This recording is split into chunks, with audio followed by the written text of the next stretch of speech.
Ils reviennent tout droit de Tokyo. Les athlètes séquano-dionysiens des JOP sont présents ici ce soir au musée de l'air et de l'espace du Bourget. Une cérémonie organisée par le département en leur honneur. C'est donc l'occasion d'aller les rencontrer et de retracer ensemble leurs moments les plus marquants.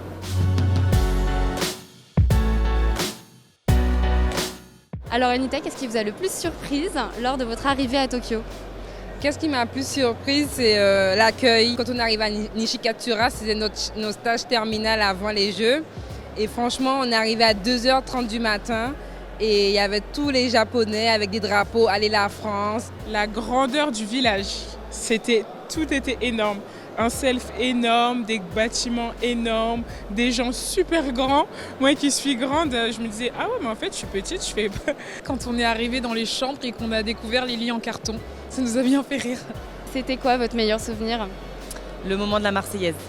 La Marseillaise, ça a été un moment très très fort, très émouvant. C'est le moment sur la piste quand Bruno, mon guide, me dit qu'on a fait 10,90 et qu'on est vice-champion paralympique. Forcément, quand même, le titre de champion olympique par équipe, c'était une première et c'était juste waouh. Ouais, parce que vous avez 2 médailles. Exactement, donc j'ai remporté la médaille d'argent en individuel et la médaille d'or par équipe. Et quand vous étiez sur le podium, à qui ou à quoi avez-vous pensé ?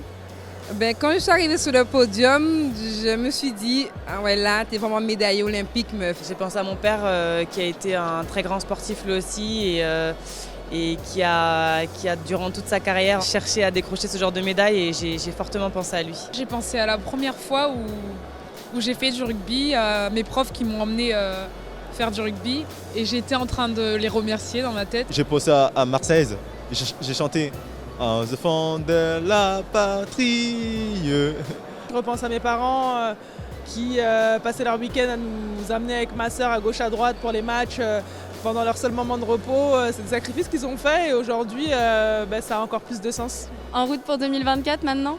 En route pour 2024. Et ça va arriver très vite, en sachant que pour nous, normalement, c'est pas encore tout à fait officiel, mais on devrait avoir des championnats du monde à Paris en 2023, histoire de bien s'échauffer. Comme le dit mon coach, les Jeux c'est demain, donc voilà, dès qu'on s'y remettra, il faudra enclencher la 3e parce que ça arrive très très vite. Là, je commence un entraînement en mois d'octobre. Là, on va devenir sérieux directement. Maintenant, c'est l'objectif or en individuel. Pour moi, ça va être de l'autre côté, 2024, parce que je suis membre de la commission des athlètes Paris 2024. Donc, on va essayer de préparer les meilleurs jeux possibles. À la maison, ce sera énorme.